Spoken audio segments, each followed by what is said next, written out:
artis-artis ini yang undang gue ke podcast tuh diteleponin sama si Bulan. Jangan podcastin Dennis gitu. Semua temen gue juga telepon, Uya juga. Terus tanggapan gimana? Mbak Bulan mau nelponin semua artis-artis yang punya podcast untuk tidak mengundang dirimu? Menurut gua, ini pesan gua buat Mbak Bulan ya. Mbak Bulan, ada kakak Bulan yang kepo. Menurut gua, menurut Dennis, ada baiknya Mbak Bulan lebih mengurusi diri Mbak Bulan sendiri. Kalau misalkan menurut Dennis Mbak Bulan aja ngurusin diri sendiri aja, menurut Dennis belum bisa, mantan Mbak Bulan aja direbut sama teman sendiri. Udah gitu Mbak Bulan juga kalau ngomong ke podcast, kalau ngomong ke teman-teman artis, orang Mbak Bulan tahu saya. Kalau misalkan saya mau keluar cuma mau pansos mah, kayak kemarin ke wartawan, saya kan nggak mau ngomong kan, sempat yang saya awal-awal nggak mau ngomong. Saya nggak mau ngomong, TV juga saya nggak mau ngomong di TV.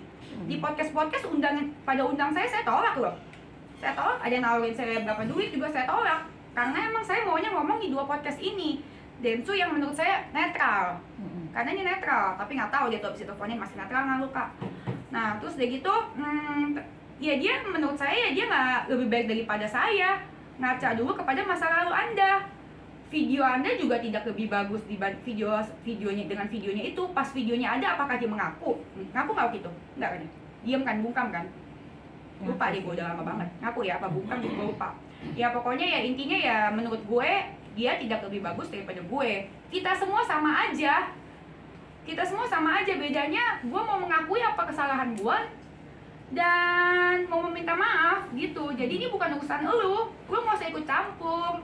Kabulan mau ikut campur. Kalau misalkan hidup Kabulan aja belum beres, punya pasangan juga pasangannya masih ditikung sama teman sendiri, ya ngapain lu urusin rumah tangga orang?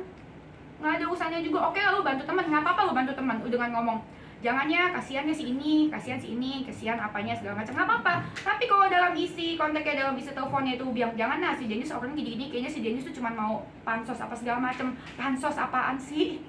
Sama lo orang, lu kan artis senior, udahlah sebagai artis senior jadilah seorang artis, jangan jadi telemarketing ya kan, telepon-telepon yang itu kan udah kayak humas sekarang, bagian hubungan masyarakat beneran deh, humas artis, hubungan masyarakat artis-artis ya. Beneran, iya, mau ngapain, kenal juga enggak. Kalau misalkan dia benar memang niat dia benar mau membantu temennya, satu yang dia akan lakukan, dia akan telepon gue langsung untuk bilang stop. Dan gue akan lebih menghargai, gue kalau sama yang kisah-kisah yang lain kenapa gue bisa temenan ya, karena gue memang orangnya kalau misalkan di kehidupan asli gue menghargai orang yang baik sama gue lihat orang. Terus dia gitu, tapi kan apa yang terjadi di sini kan, mereka ini memandang gue sebelah mata karena mereka mikir ini mah remahan Minang, gue mah udah oke gitu. Itu yang terjadi. Gue nggak masalah digituin, cuman kalau gue digituin, dipojokin, gue mah tipenya bukan diam, bukan takut, gue malah pengen makin wow gitu kan.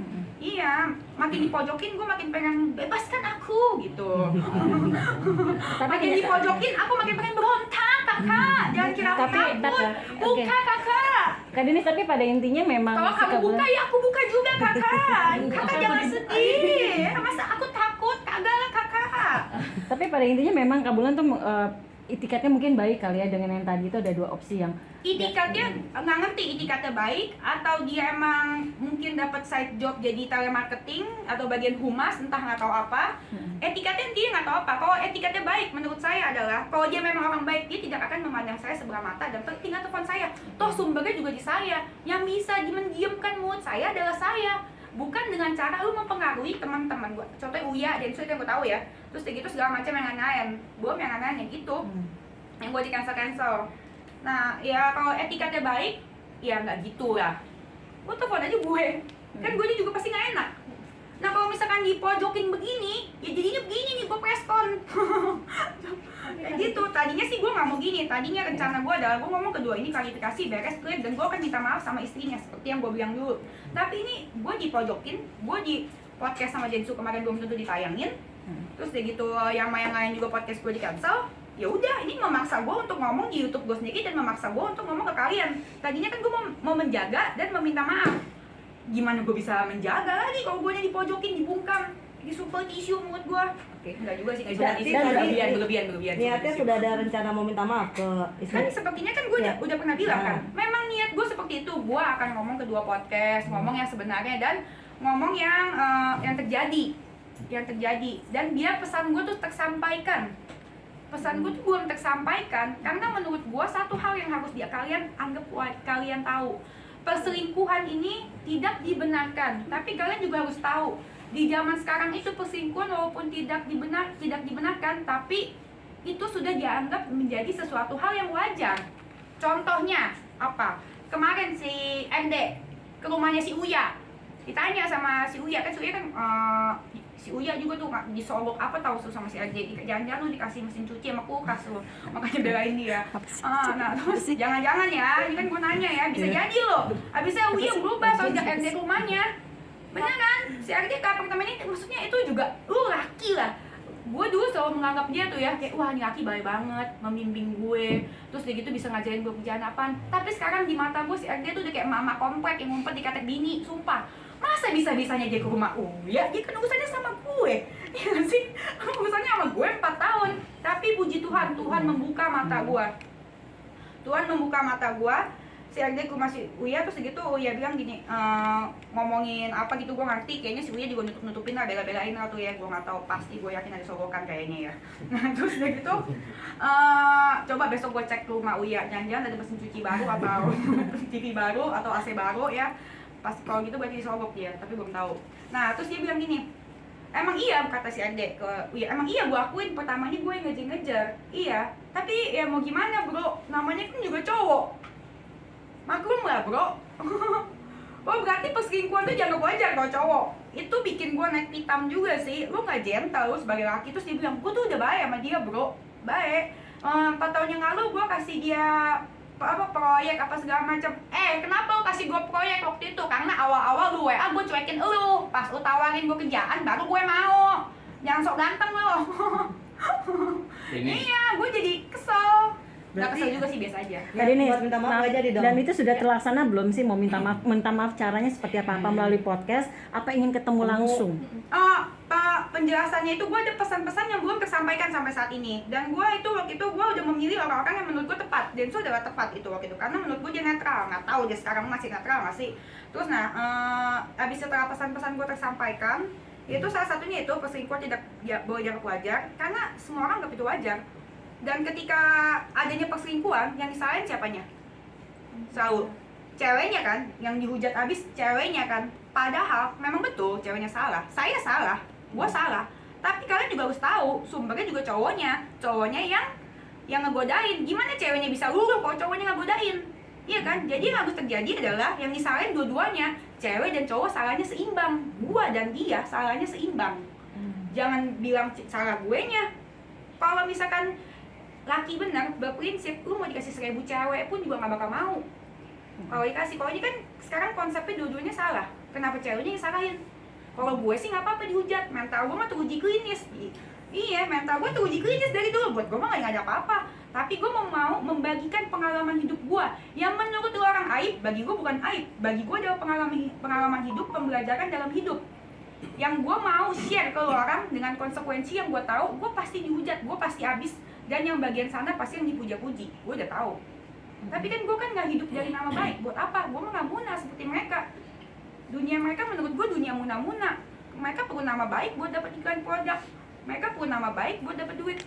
Gue mah mendingan nama gue hancur tapi niat gue baik. Nama mereka baik, emang niat mereka baik. Mereka emang ngeladenin gue di depan kamera sih, tapi di belakang kamera mencoba untuk apa tuh namanya tuh menutup-tutup itu boykot ya? Intervensi supaya orang nggak podcastin gue apa segala macam. Itu apa tuh? Iya boykot ya, yang si humas telemarketing bulan melakukan itu. Iya. Tapi itu sudah dilaksanain belum Mbak? Pengen nggak rencana untuk meminta maaf? Saya pengen sama Mbak istrinya. Saya pengen, itu akan ada saatnya. Tapi ini kan situasinya gue di bulok-bulok gini kan, pesan gue tidak tersampaikan, pembelajaran hidup gue tidak tersampaikan gitu loh.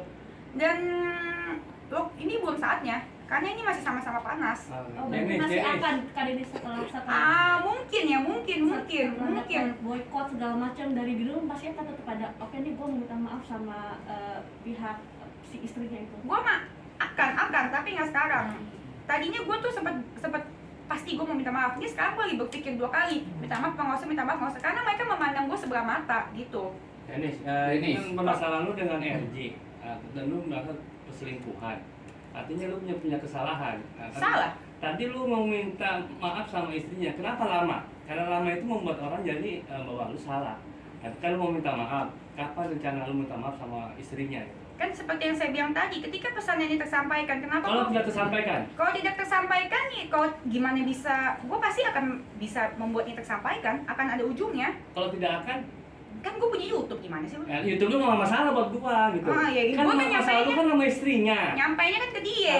Nggak bisa kalau istrinya nggak mau peduli dengan itu, dia nggak mau tutup akses. Ya kan gue bisa WA. Ada WA-nya? Ada, udah Terus ada lu jawab WA-nya. belum sama dia? Gue belum WA, Nah, tapi kan gue belum. ada WA-nya. Nah, Tapi lu harus gua WA akan dia WA. dong, biar masalah lu selesai. Ya kok jadi ngasih masuk nanya kali. Gua kan nanya lu sekarang masalahnya ada. Galak nih. Lu mau memperlambat supaya lu terus eksis terus supaya ntar tanya lagi soal RJ lagi, tanya lagi. Tapi masalah lu dengan Nggak juga. masalah dengan istrinya belum ada gitu. Iya, nggak juga. Sabar mas, udah minum belum? Jadi gini, bisa. Oke, kita sama-sama kenceng nih mas. Jadi gini ya mas ya. Ketika saya membuka itu untuk kesaksian, saya mau ini untuk menjadi pembelajaran untuk semua orang juga. Agar perselingkuhan itu tidak dianggap wajar. Saya bilang tadi, dengar dulu. Lu kan udah ngakuin. Ya dengar dulu, makanya perselingkuhan tidak wajar. Nah, ketika sama istrinya ini tidak bisa dilakukan kalau misalkan sama-sama emosi. Dan saat ini adalah yang terjadi kan mereka masih emosi. Dan betul terjadinya itu, mereka masih emosi. Makanya mereka masih mencoba untuk memboikot gue, gitu loh. Kalau misalkan para panas tidak akan menemukan solusi, tapi akan ada saatnya kalau misalkan semuanya udah adem, bisa ngomong baik-baik, kita akan ngomong baik-baik dan pasti gue akan WA gitu, dan itu tidak akan gue kontenkan. Kalau dia mau baik-baik sama lu, Ya udah, yang penting kan niat gue baik. Iya kan?